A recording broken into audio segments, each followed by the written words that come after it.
Dr. Jim DelPrince. Wonderful, thank you.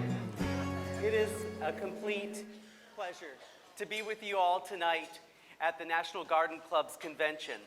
This is the big time, and I feel bigger than Liza Minnelli tonight. Here in beautiful Biloxi, Mississippi, aren't we all birds of a feather? Look at these gorgeous table centerpieces. Could they be any more apropos to use the gorgeous tropical flowers and foliages? Congratulations on those designs. You know, a beautiful convention full of gorgeous color, flowers, and people. And tonight we're going to take a little look at a broad spectrum of floral designs. We're going to move kind of quickly with lots of activity and talk about floral design from the standpoint of things that are old-fashioned, things that are new-fashioned, and maybe give you some ideas of things that you could potentially put. How's that? Oh, good. So some ideas of things that you may want to incorporate into your design work, whether you feel like you need some ideas, or if you're like me and you kind of feel like, I've gotten a little rusty on some things. I want some new ideas. So to prepare for tonight, I went back to school. I have started a program of study in Europe because I wanted to bring you some new ideas tonight, because a good friend of mine in the floral industry left me with a motto that I'll never forget. When you're green, you grow, but when you're ripe, you rot. So let's all grow together tonight and get some inspiration. All right, I'd like to introduce my lovely helper, Ms. Jane Hunold. Our first arrangement tonight that we want to talk about is this dried arrangement, a floor-mounted design that is made in plaster of Paris as the floral design mechanic, not styrofoam or any other type of foam, but plaster of Paris with large plant material segments bound into the plaster of Paris. The bird for this is the Clark's nutcracker from the Rocky Mountain region. And the idea behind this was the habitat for this bird, mountaintop habitats. So I started off by thinking about line. I don't know about you, but I do love the vertical line and floral design. And I think that there's room for this type of design in most of the places, not only where the birds live, but where we live. So I'm a sucker for dried materials. Most of the dried materials in this arrangement are from the Knut Nielsen Company out of Evergreen, Alabama, which is really a short drive away. A good company in the United States has supported floristry education for a long time. Some other aspects of this design that I wanted to point out is that I used a palm spath from my backyard in New Orleans. And the reason why I used that is because it practically fell on my head one day while gardening. And I thought that was a message from heaven saying, use me. But, you know, just like the seasons change, we're moving very, very quickly now into summer. You know, if you stayed with us in Biloxi for a week, you've experienced winter, spring, summer, and fall. It's all here in 1 week.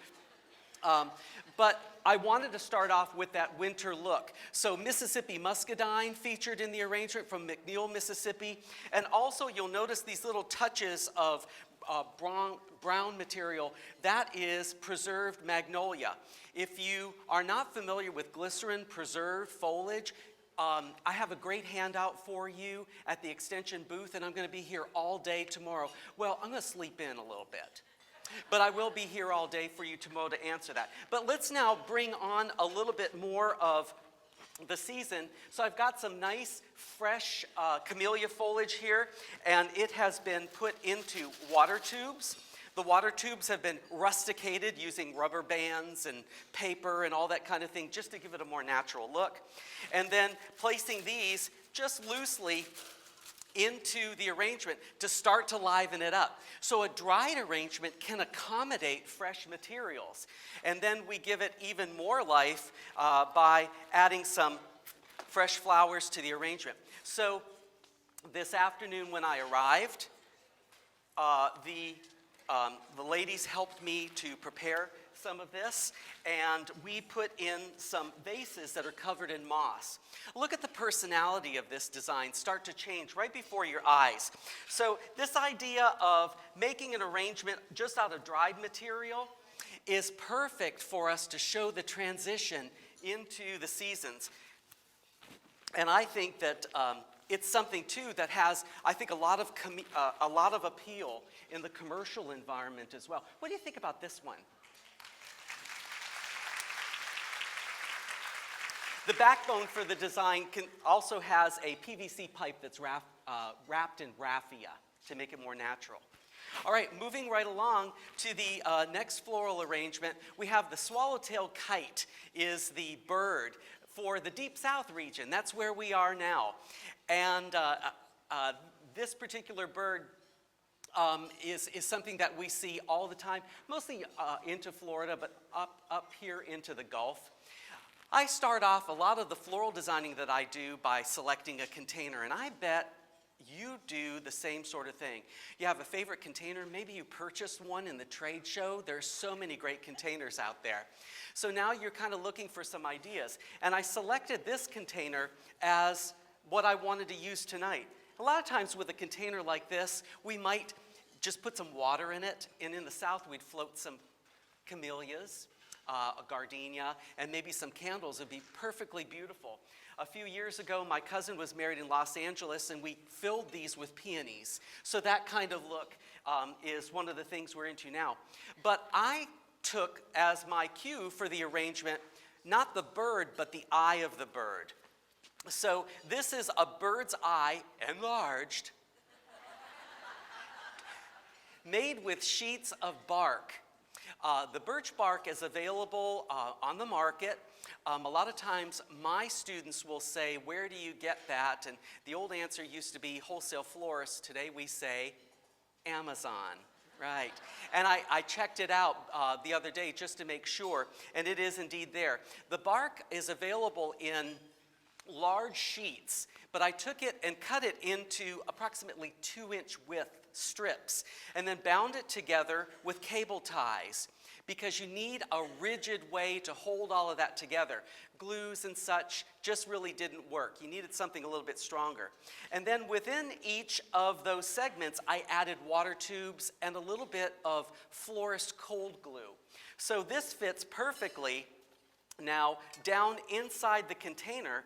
And what I love about it is it's flush. So that proportion, you know, studying floral design in the United States, we always say, make the floral arrangement 1.5 to 2 times the height of the container. That's a good way to start. But if we play with some of these other aspects, we'll see a different look. So, Dr. DelPrince went a-foraging, And I foraged a little bit around our campus, the MSU Coastal Research and Extension Center, located at 1825 Pops Ferry Road in beautiful Biloxi, Mississippi. And I've been at the Pops Ferry Road location now for a few years, so some of the stuff that I'm planting is starting to be, you know, mature enough now to cut. And I've got some of this little angel vine here, which I think is just such a lovely, soft material. And again, talk about the idea of the design starting to change. It's getting a little bit fresher looking, and I like that aspect. Then I got in my car, and I drove a little bit, and I found not far from my office a little area of a little native stand of wildflowers. So I'm going to add some of these coreopsis to the arrangement next, a few here and a few there, right into the water. And then this cool little plant material that is native to the coastal area. Can you believe that color? This is referred to as the prairie Cheeto. Yeah, that's what the naturalists call it. So a little bit of that just kind of tucked in here, and creating a floral arrangement that I think is spectacular in terms of the way that the materials are used, but not necessarily shouting or grand scale. So I think it makes a beautiful table arrangement. It might be something that works for a particular category. If you're into competition or showcasing your work, and then just a touch of other plant materials from the coastal area, little things that are growing up that I made notes about because they're new to me and I've forgotten them because I'm in front of you right now and I'm trying to remember what it is. And then just a little bit of the coastal gorse that grows along the, really along the embankments, and you have to really kind of find it. Now I know several of you went to the Crosby Arboretum for the side trip the other day, and if you did, congratulations, because that's a really wonderful place where lots of great conservation is going on, lots of good education I get over there, and I have floral design shops, and usually it's about 90 degrees, way too hot. We harvest all of our materials, including the native Sarracenia, and make wonderful floral designs with them. So that's a little look of the very simple wildflowers that grow in the Mississippi coastal plain area.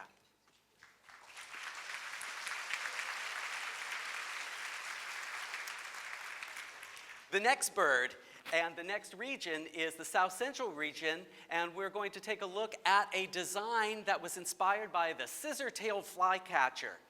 This bird, when it mates, it tries to attract its mates by flying up in high arcs and then diving down. And its tail is that beautiful elongated look that I think is so elegant. You know, so many times you see birds and you think they must have inspired fashion over the years. I think about some of the birds that we see, like mockingbirds around here, that have long tail feathers, and they sort of remind you of those tailcoats that men wore in the 1840s, 1830s. But we're going to take a different view from this and a different idea. I wanted to make something that I thought might be an idea for a table centerpiece, but really, really hard to make. So I'm going to just kind of wheel it out over here so you can see the top of it. This is hand painting. So it is made with a combination of materials. You can tell the color combination, that beautiful crisp green. Then bits of the globe allium used on the diagonal. This is made on a frame.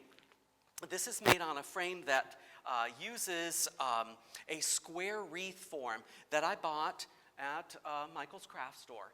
And it's been sitting in the floral design studio for about 2 years, I think. And I keep on looking at it now and then. You know, do you have containers or objects like that and you think, I'm going to get to that someday? And when I do, it's going to be great. So I saved it for you. This design uses 4 dowels that have been brought down from the 4 corners of the wreath form, and then I interwove the bells of Ireland into the network of the base, using a little bit of bind wire to help to hold them in place. So you get that elongated look. The top of the design is really a combination of, I think, really cool materials. We have some echeveria that we grew at Coastal, the succulent plant material, very, very popular now.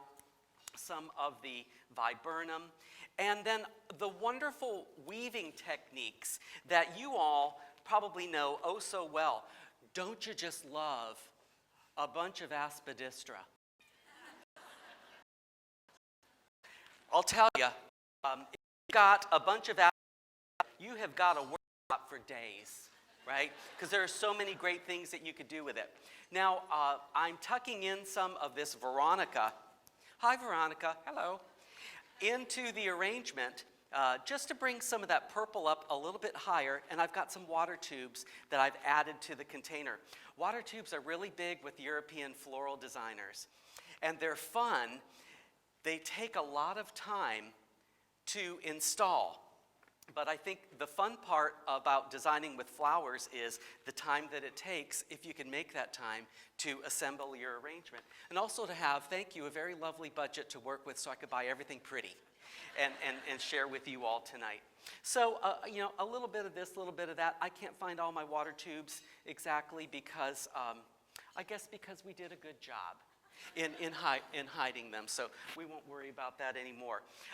Meyer eye fern, the foxtail fern, growing right outside my office door. It's great to live in South Mississippi. Some of the materials that I have, like I say, we have grown at Coastal. Others are purchased and others are gathered.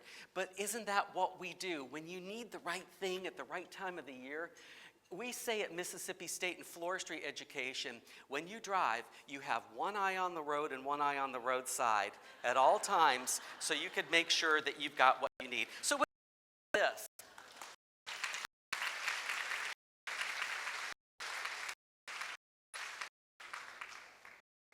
oh yeah, got to remember that finishing touch. This is a little variety of plumosa fern that keeps that crinkled look. And you know, you want to study in rhythm as a principle of design. It's right in front of us. The design principles perfectly built into the plant materials that we're able to work with. And so I think sometimes, you know, it's like Elvis, just a little bit of hair off to the side makes him interesting. The next full arrangement is the black-capped chickadee. And this is the New England region that we're working with here in this design. And I wanted to maybe take a tip from color for a change in this arrangement.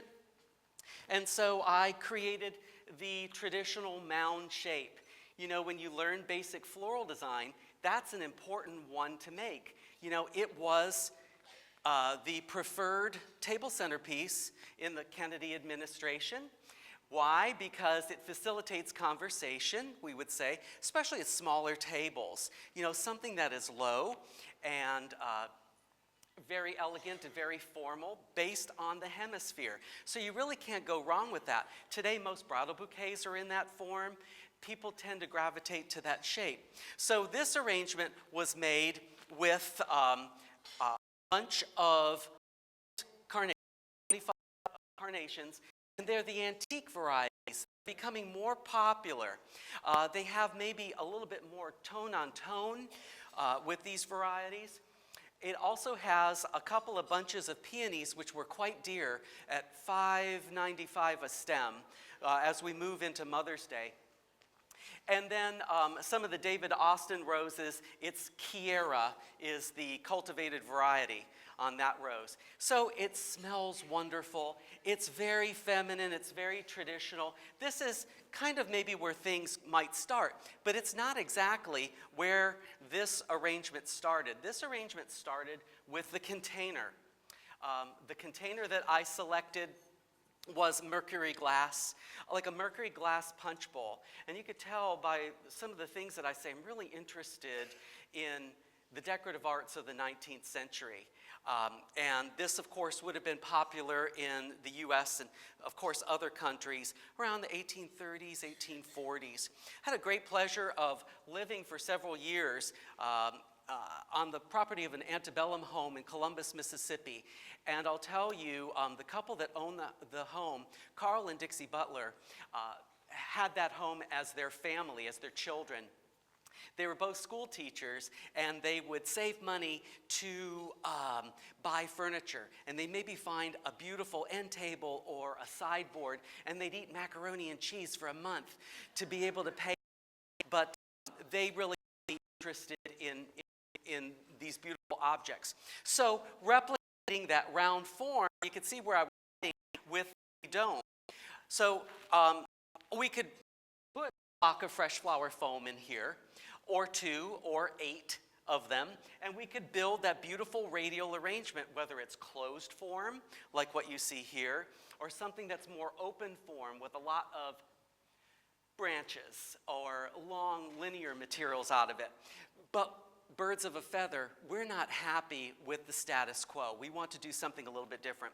So this is a form that's made with a couple of wreath forms that have been bamboo skewered together. Then I used TAC 2000 product, a spray adhesive, and I arranged Elaeagnus leaves on it. So this is a popular shrub in the South. Of course, you have Elaeagnus all the way up to, I think, zone 5, maybe 4 varieties of it. But in the South, this is very popular because, as my colleagues say, if you want to grow Elaeagnus, you put it in the ground and stand back. It makes a great hedgerow. And if you'd like to see what it looks like, on the other side of the dock, there's about 12 shrubs of it, and if you're really nice and you go in, you look official, you could probably clip some of it, but you didn't hear it from me. I just wanted you to know about it for educational purposes. So the underside of the Elaeagnus, I think, is the perfect silver color to start to crown this container and to give it a different look. And then what are other silvery materials that we have? And the wholesale floor has some gorgeous silver, help me. No, it's a leaf. No, a leaf. Dusty Miller, thank you, yes. You know, you get to a certain age and you need more and more help from your friends. And Dusty Miller was really gorgeous, but I thought, you know, that may have been grown somewhere else. What could I use to show the region? Well, it's easy. This Spanish moss was brought into me from some of my master floral designers. And this is fresh Spanish moss that you see on the beautiful old oak trees in South Mississippi, and of course, further south from here. Some people will talk about this and they'll say, you know, put it in a bag and microwave it and you kill all the bugs. Well, you kill the plant. And it makes it really crispy, and I don't like that. I like the idea of the plant being nice and fresh. And I'll go further because it's up here on the stage and we've already eaten, so if a bug crawls out of it, it's not gonna be it'll be a problem for me. But a couple years ago, we were in Guatemala and we were touring some different greenhouses and nurseries. I walked into one of the greenhouses next to the gorgeous bromeliads, hint, and here's a greenhouse full of Spanish moss, each one of them clipped with a little clothespin, 2 wires, and they had them arranged to look like a chandelier of moss. And I thought they sold it like that for events because, you know, you could see something like that would give it a real gothic kind of look to a room. And I asked the grower, what is that for? And he said, we ship all of that to Europe. And I said, who's buying it? And he said, the Italians. That's all I got in that story. So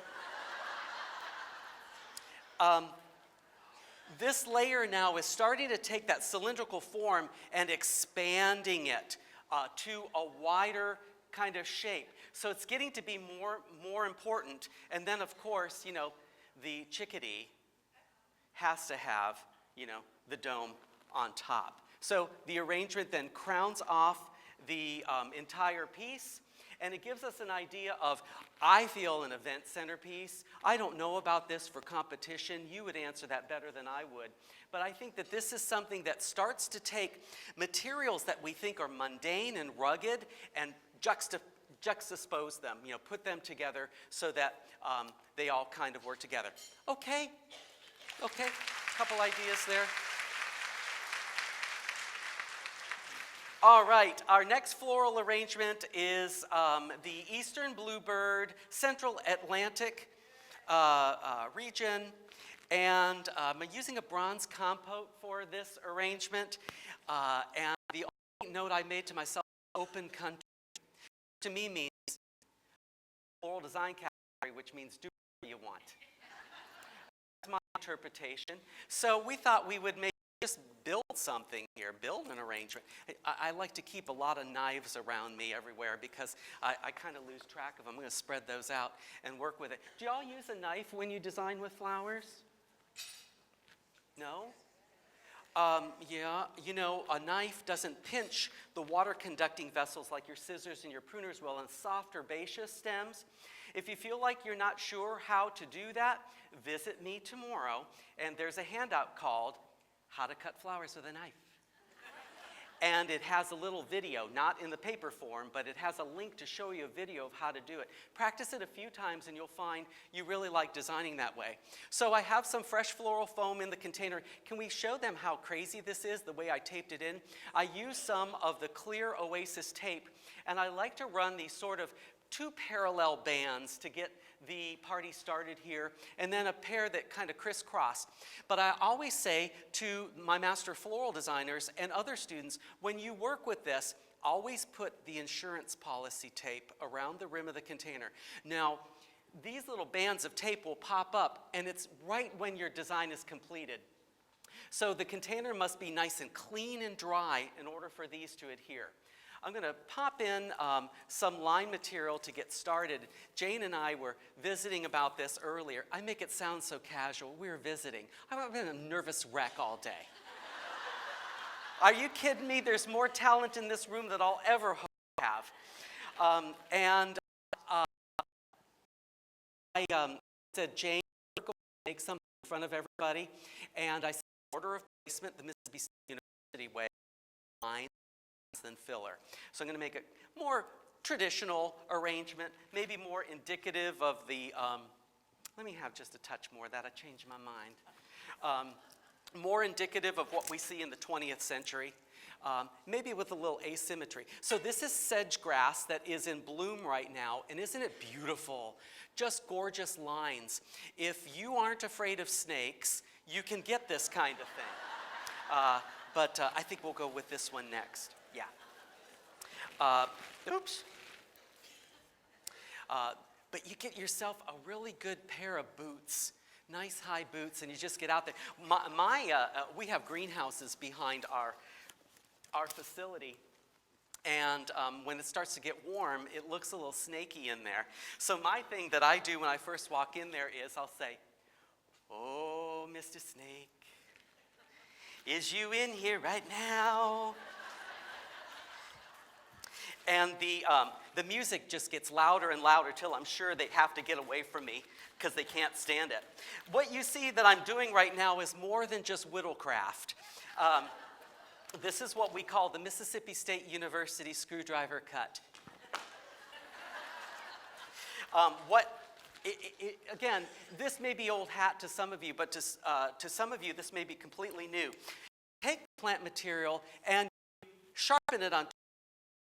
It's like a screwdriver. And by doing this, you create a placement that stays wedged in your fresh flower. Doesn't do this, right? You know, a lot of my ladies like to do church floral arrangements, and they'll say, "I got nothing out of the sermon," right? Because my whole thing kind of just fell apart. Oh, why not? Let's just go ahead and put this in just like this. And this is little gem magnolia, and it's the perfect foliage for this container because of the bronze color in the taza. Okay, so let's go into, now let's do the delphinium next. You know, when you work with fresh floral foam, you never force it below the waterline. You always allow it to freely float. That's called the free float method. And it only takes about 30-45 seconds for a brick of high quality fresh floral foam to fully hydrate. So these are some California delphinium. And there is such an art to growing fresh flowers. It's not easy.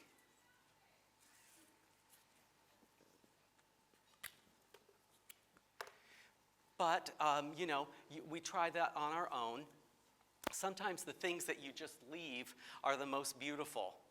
I've seen in North Mississippi, in my time up there, some of the look like nobody had lived for maybe 12 years with the most gorgeous hydrangea. And I was talking with one of our older students up there once. Ms. Roberta loved to take our floral design classes, and she did a lot of church flowers, and I told her about that. Up in West Point, Mississippi, the most gorgeous deep blue, let's go to tulips next, the most gorgeous deep blue hydrangeas. And I said, "Oh, they'd be so pretty in a floral arrangement." She said, "Well, just go get them." You know? Well, we can't. It's private property. Okay. Don't you love that fringe? Yeah. That's the reason why we're all here tonight. We love beautiful, beautiful things. So some tulips brought into the arrangement. And working my way towards the base of the design, I'll tell you what, we could just, yeah, I'm afraid I'm going to stab you there. And working downward towards that arcing line. Tulips can be a daunting flower to use in floral design because they want to do their own thing, and just when you turn your eye, they've changed anyway. And I think sometimes the nicest way to use this flower is to just pop them in a nice old antique picture and enjoy watching the show for the rest of the week. You know, going back to that notion, though, about finding things and using things in different ways, our native materials, roadside materials, are so nice. When I lived up in Columbus, Mississippi, I had a nice group of friends, as I'm making a nice group of friends now in South Mississippi. And they would say, look, if you ever want anything, if you ever need anything for a floral arrangement, just come to the house and get it. You know, just come and get it. And those are truly the folks that you treasure because you get it. You understand. So a cluster of blues, greens, and then some of this vivid orange on the side. And then we're going to dress it up with some foliage here to kind of end this look. Asymmetry developed in the color palette. I got to get away from it to see what the heck I'm doing. You know how it is with floral design. You make an arrangement, and if you don't like it, probably because you're right on top. I'm using some of the Elias silver foliage to fill in the pattern. And you know, a larger scale floral arrangement, you'll have to get far away from what you're doing to see what it's going to look like. You know, a room like this, or even in your living room, you need to see what the arrangement looks like as you walk in. And like I tell my friends, if you still don't like it, you know, just get out of the room. You know? Find yourself something else to do. I recommend 4 ounces of Chianti. It's an innocuous Italian, you know, beverage. And it gives you such beautiful perspective on what life should really be. Glacier ivy, to me, is one of my favorite foliages. This reminds you of the English garden, Princess Diana's bridal bouquet, all the popularity from that royal wedding in the 1980s. But look at what that does to a floral arrangement to do, as we say, break the edge of the container, cascading over the edge of the container. And just like the cut flowers in the design, anchor these all in kind of one region. So you get the effect of it being more like planted, or again, reminiscent of a garden look. Then, thank you. Last but not least, some of my favorite foliage, Galix leaves. Good old Galix Virginia. These are a type of foliage that grow up in the mountainous areas, and they're just harvested. So you have a blade and a petiole, and they last forever. And they're wonderful for floral designs when you need to just kind of cover up some of the foam mechanic, but you don't want to bring a lot of attention to it. They make wonderful composite flowers. And the other week I was speaking to the Ocean Springs Garden Club, and we were looking at some Easter ideas, and we made little miniature cabbages out of the multiple quantity of them. So I know that this guy with that camera is showing all the bad sides of the arrangement, but I'll tell you, from where I stand, if I just do this, it looks really good. So I'm going to kind of just go with that and enjoy that. Okay, what do you think about that one?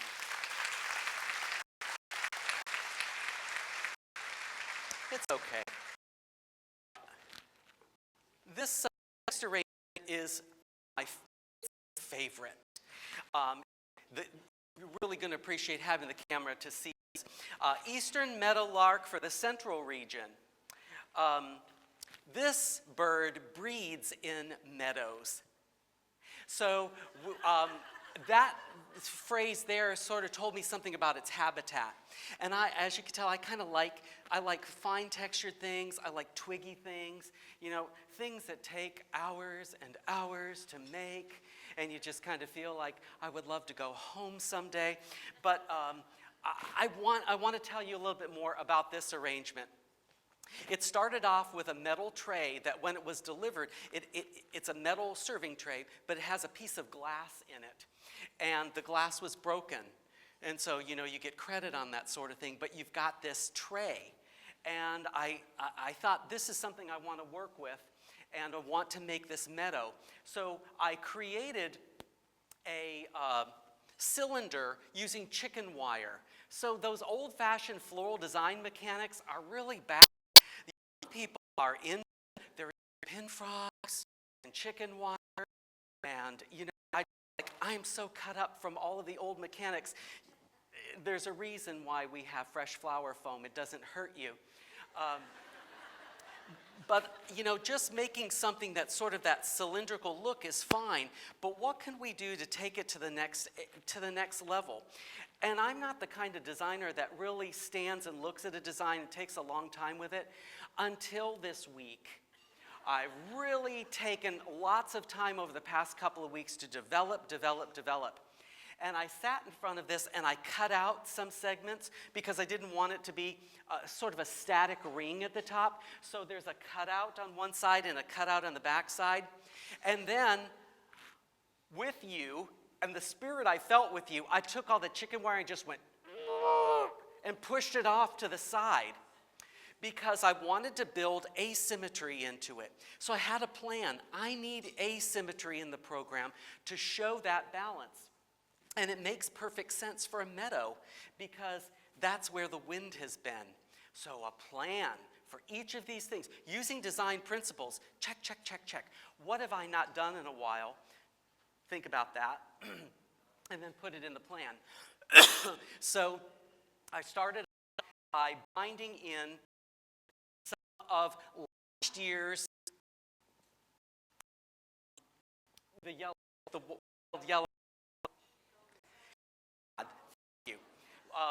And you'll see that right now, the greenery is starting to come up through it, the new plants, but last year's stuff is still there. Like me. It's nice to be moving into the senior years because it's history, and there's that history up at the top. I gotta tell you this story. So we were, at the loading dock today, and there's a wonderful lady down there, Miss Roberta, and she was real busy, and she said, I'm going to get you checked in. I said, that's fine. And she said, now I need to see your driver's license. Okay. And she said, now why are you here? And lots of security and all that sort of thing. And she said, okay, eyes, and she said brown. And then she said hair color, and I was about to say brown, and she said salt and pepper. It was a little shocking. I mean, I see that, but somebody else saw it too. That's a story. So develop this further. I'm just going to turn this around a little bit. So the materials are woven into the chicken wire, and the materials consist of fresh blackberries on the stem from the neighbor's yard. And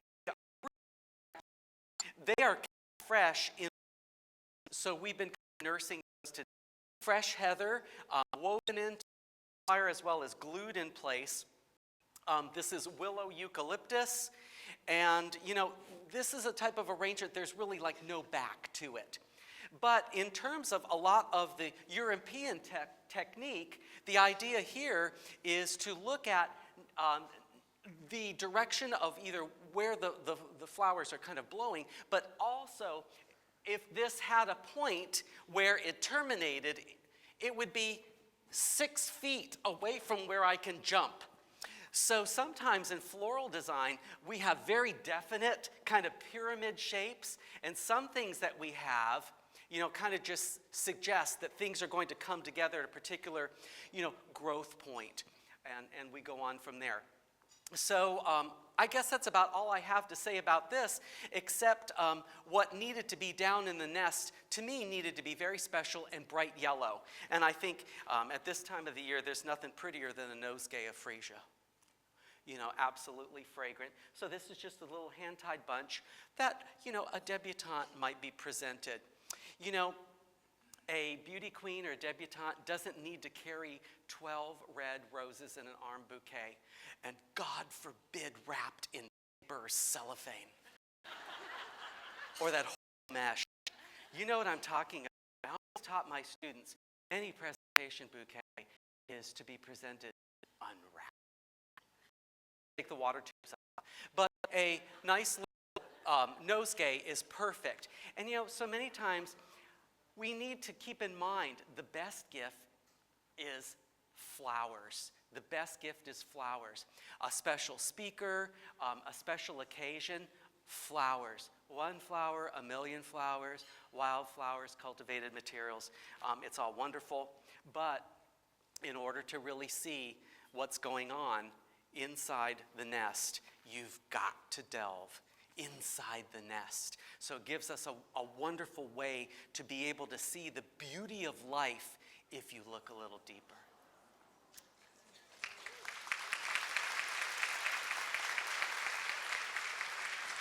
Okay.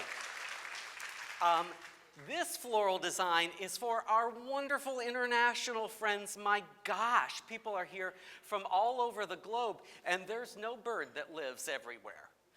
So the Audubon Society members suggested the quetzal, which is a beautiful, yes, the national bird of Guatemala, and a beautiful bird that we see also in part of Mexico, different species of that genus. And, this was to use something tropical for the design and to show you another look with this. So this is an idea that I found in a floral design magazine out of Scotland. And I think that there's something here that may appeal to you because you really make something out of very little material. Start off with a board. I drilled some holes into the board, and then I used heavy gauge wire that comes from, Home Depot.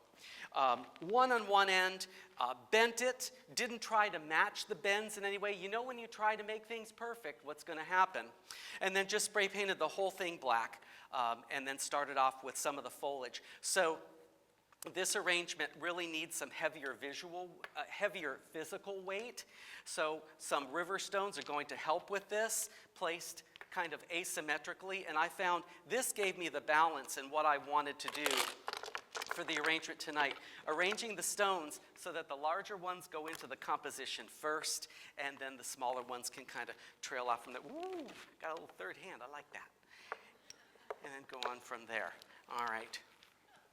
We have, we have wonderful programming in Extension that benefit people who are interested in flowers and floral design. It's called MSU Coastal Floral.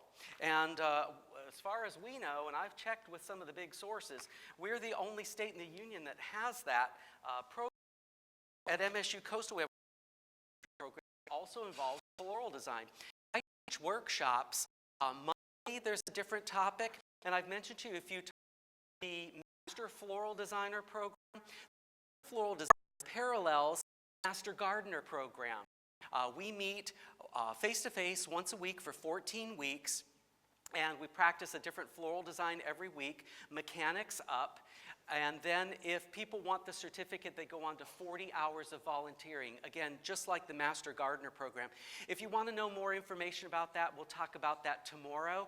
I also want to tell you, too, we are starting the online version of it this fall. And it's going to be, I think, a really wonderful event because you can watch those videos and understand what's going on. And we're pilot testing it now, and the participants are glowing about it. They really like the program. So keep us in mind. All right, now with this arrangement, I'm going to put in little pappus kind of flying through there. Yeah, let me have just a couple of these. This is a native wildflower that I discovered the other day close to the office. It's called colic root. Colic root. And it grows up from a little rosette on the ground that looks like pineapple lily or something. And what you see is what you get, one of these per plant. A field relatively full of them. And the things that you can see and do and learn if you put yourself in a difficult position, like saying yes to a program like this, you'll learn a lot from it. So take some of this and I'll give it a nice little angular bend. Get that material at. Y'all can do it. Oh, I just if people would do with it. So I encourage you, to give this a try. It's not a difficult mechanic to put together. But just as I was harvesting this and thinking I had found the last thing, here I am in an extension vehicle after running a couple of errands, and I had my sunglasses on. I was feeling, all Southern and everything cool. And I look out onto the street, and what vehicle should go by? The Biloxi Police Department. And I thought of you all, and I was going to blame each and every one of you for this problem that I had. Let's bend one in this direction too and pop it in on this side. So this is cattail foliage. Here on this side and on the opposite side is crocosmia, the entire plant, which stays hydrated beautifully. This has been pulled out of the ground and, on this frame for 24 hours. So it lasts a long time. Now we're going to add a little bit of color to it, courtesy Walmart Corporation. Isn't it interesting that we used to think that Phalaenopsis orchids were so unique and something hard to find? And now they have become like the chrysanthemum plant. Remember, chrysanthemum plants were ubiquitous. Today, the orchid plant is ubiquitous. Hey, it's hard. It's kind of material. So I'll show you a little technique that I learned of working with these. You can buy the gorgeous Phalaenopsis orchids like we see in the presidential arrangements in the lobby. But the wholesaler doesn't always have them. They want you to order ahead, and I don't like to order ahead. I want to see what you got that's great. And, I could take this and drop it into the water tube, but if I just take some of the paper-covered wire, a great floral design mechanic and wonderful for gardening. This is widely used for training plant material, like vining plant materials, grapes and what have you.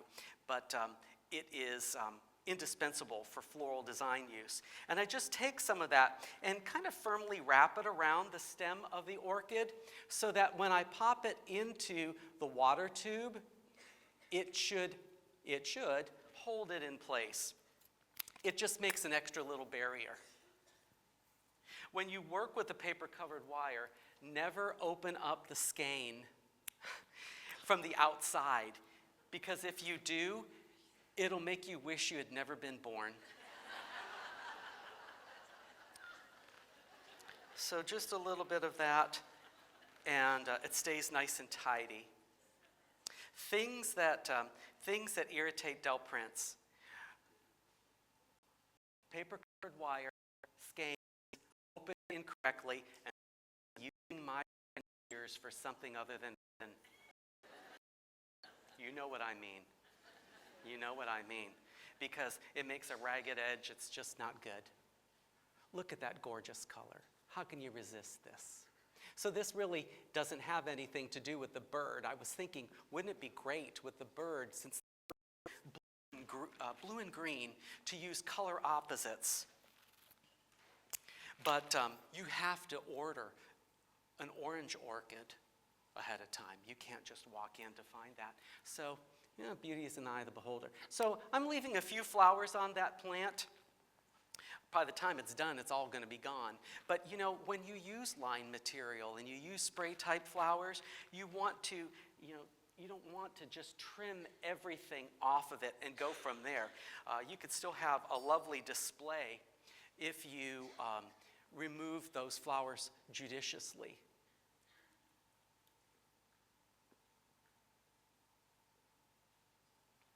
Arranging flowers is fun, and it's educational. We need to get our kids more involved with it, but you get the idea there. And we're going to go on to the next arrangement.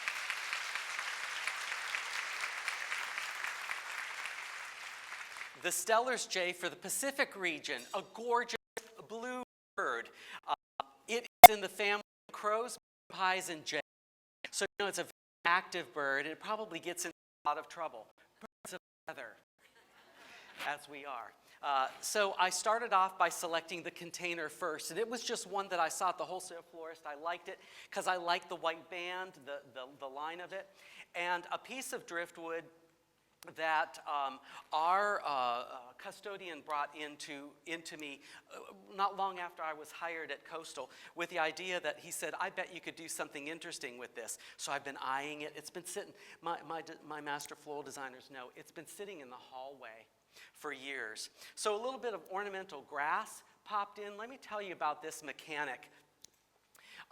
You'll see here some heavy gauged wire that have been pounded into the vascular system of the tree. And it's nice and open and somewhat spongy, so it took that heavy wire relatively well. And I covered the wires with a little bit of nautical rope, just because I liked the kind of pattern and texture that it was giving off, and the shine, and I liked the edges being ragged with my pair of scissors that somebody used for the wrong purpose. And the wholesale florist had some stuff here that kind of looked a little some kind of ornamental grass. So I'm going to just make a few items with this, but tubes at the upper region and then floral foam down at the base. The floral foam not extending above the rim of the container, but about maybe a centimeter below. In the old days, we used to always do our mechanics all the same way. So the idea behind that was, you know, you want your fresh flower foam to be about 2 finger widths above the rim of the container so you can make that radial arrangement. But then the problem is you've got a design that is radial, it's the same, and you've got a lot of mechanic to cover. So we've really kind of rethought that. And I think today a lot of the avant-garde floral designers that I know I won't say I copy, but I get a lot of ideas from them that I incorporate in my work.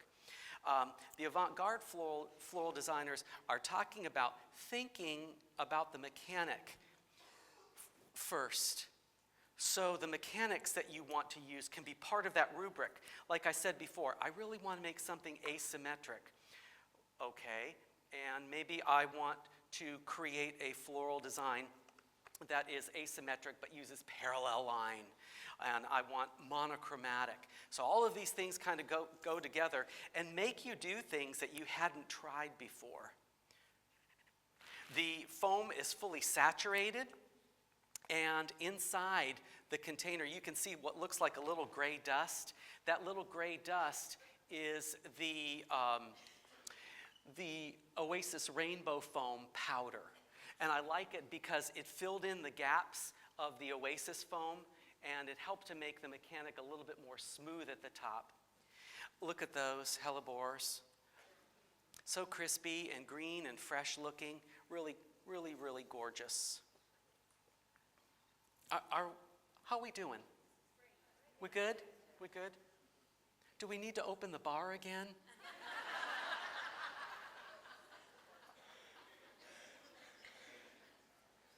So the plant material shows you how she wants to be arranged. You know, let the flowers kind of show you how they want to be arranged. That's always been a part of our legacy at MSU in terms of our floristry education. I bring up MSU floristry a lot because it's really had made a big difference for me in my career. It's been my career. Mississippi State has a horticulture program, and within the horticulture program, one of the concentrations is floral management. and a lot of people don't know about it. It's probably one of the best kept secrets around. Floral management trains those young people, traditional learners, in the business of floristry. And they go on to really wonderful careers in design, product development, so many other things. And some of the most wonderful flower shops you've ever seen. It's really wonderful to see how they've done. Oops, hi there. You're good. Yeah, when you zig, I zag. It's wonderful to see how they have developed over the years. And MSU has a flower shop on campus called the University Florist. The University Florist was the first flower shop in Starkville, started in 1934. And it answered the floral needs of those students and faculty for, gosh, going on pretty soon, it's going to be 100 years. Isn't that something? Now I'm going to take some of the sand and just kind of dress the top of the mechanic by pouring this in place. So it's not about, the old days in professional floristry, using a bunch of leather leaf fern to cover up the foam. The foam is considered an important aspect of the design and as such needs its own treatment. I am trying to learn a little bit more about how to use this stuff, and it takes some practice to make it really look nice and natural. I had a little problem in delivering this design today. I'm being careful about it. I used Gorilla Glue to hold the driftwood in place. And there was a little argument between the container and the wood. And what really eclipsed it is when I got everything into the SUV to drive over and the headrest hit, you know how you cram a vehicle full of things. And so now, again, little things that you think, might just be a top dressing at the end, completely change the look and the feeling of the floral arrangement and gives it, I think, the vibe of the bird's native habitat. So kind of just spreading that around. You all are the creative people. You're careful. You're going to do a better job with this than I ever would, but I think you get the idea.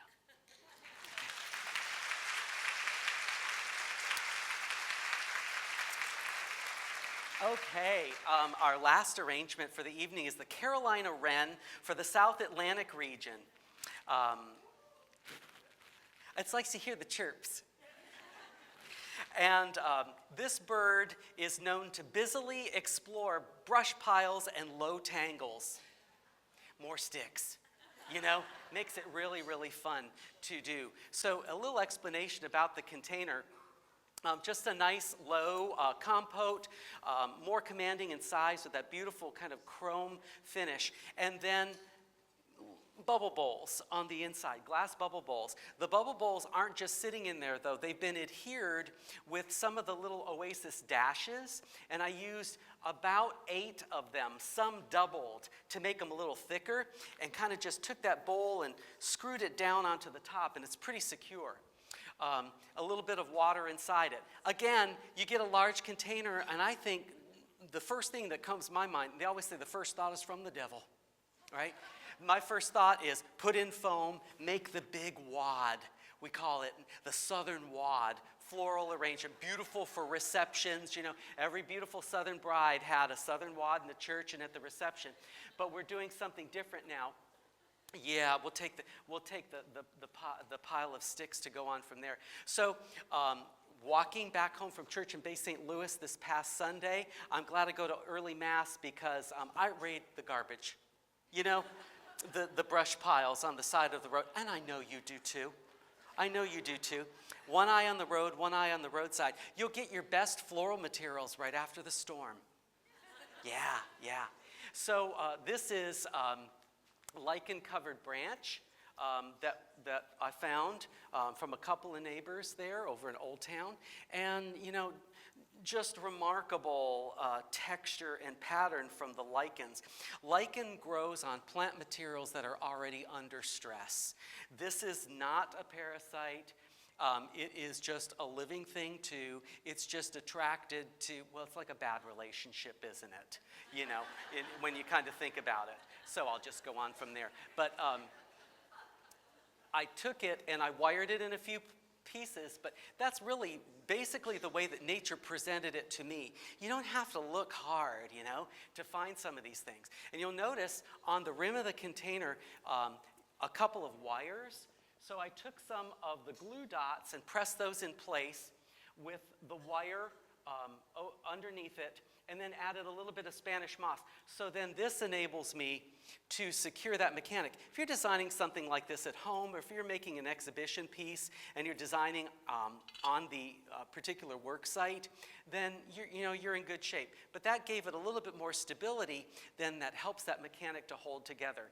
So a series of like bubbly bowls inside of this, and then the gray on gray is just so beautiful and very, very popular now. So we'll start off with some kind of springtime flowers here, and if you would hold those tulips for me.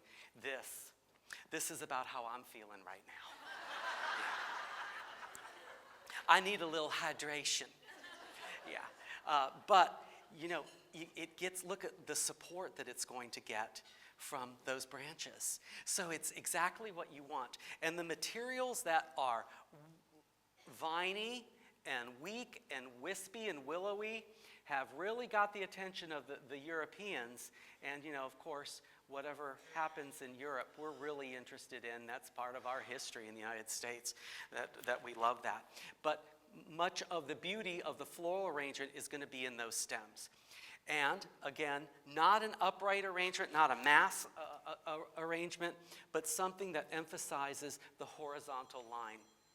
So we go back to those design principles: balance, proportion, rhythm, scale, unity, dominance, harmony, and the elements of design that are part of it too: color, pattern, form, texture, space, line, fragrance.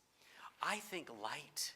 I think we need to explore that one, at least I do. Light as a design element is so important, because the personality of an arranger can be completely different when you change the lighting on it. So it looks really hard, but it's not. It's not. It just takes a little time. Okay, what else do we have in the lineup?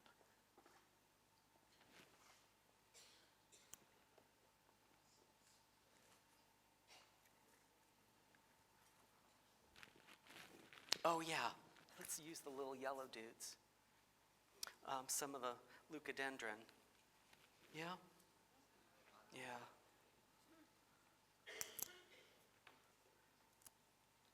So more woody stem plant materials, just bust those babies off and give them a cleaner cut if it's a little difficult for you to do that sort of thing. But I thought that this one might be enhanced with some really bright, fun color. Sounds like you. Bright, fun, colorful.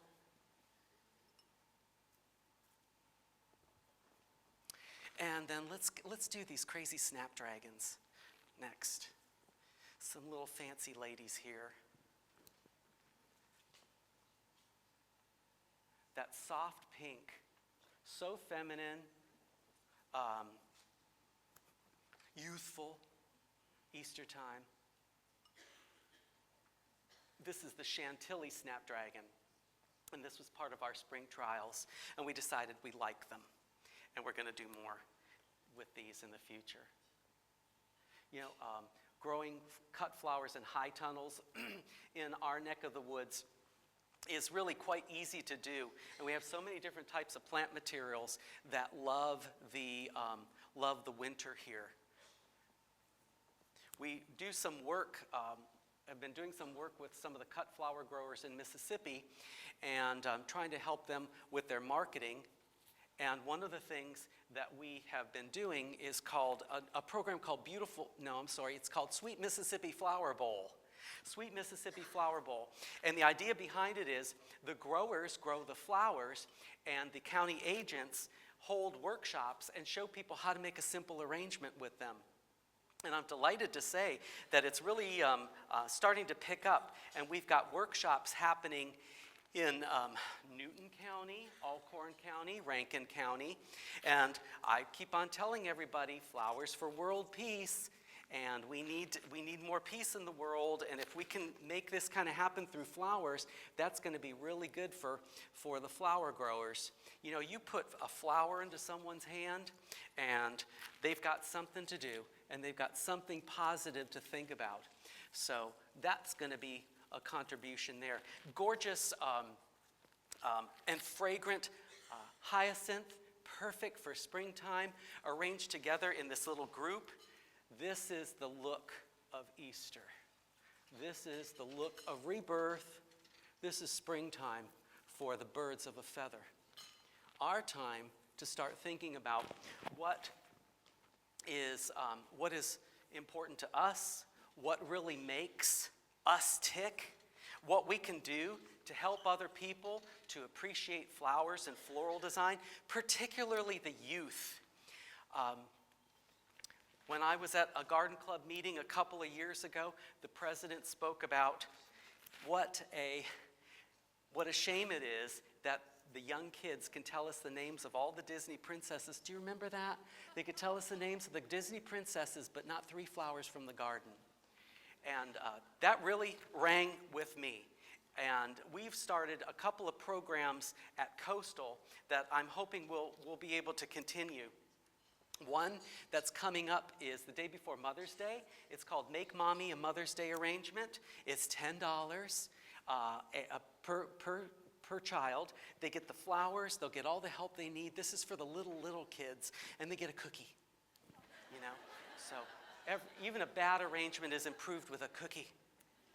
And then we have another program that we do for 8 to 12-year-olds called Kids Camp and Floral Design.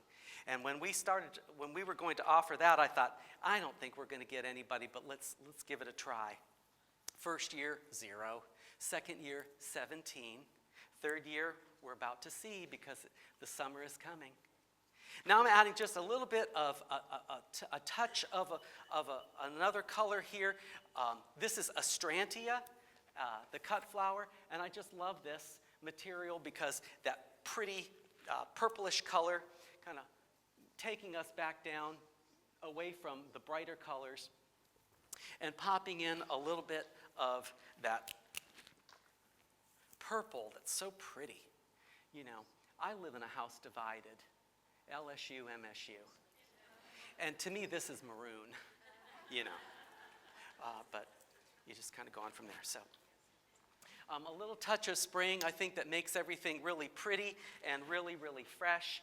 And when we put all these things together, we've got the blend of all of the elements of design there. We've got fragrance, we've got pattern, we've got color. And these are the things that attract us. Don't you all know we are just pawns of the plant kingdom? So, like you, we birds of a feather really appreciate the beauty that nature brings, and it's so important that you all continue to do the fine things that you're doing to make sure that people stop, smell the roses, see the beauty around you in gardens, all the great benefits of gardening, get the young kids involved, get everyone involved, because when you're green, you grow, and when you're ripe, you rot. Thank you all very much.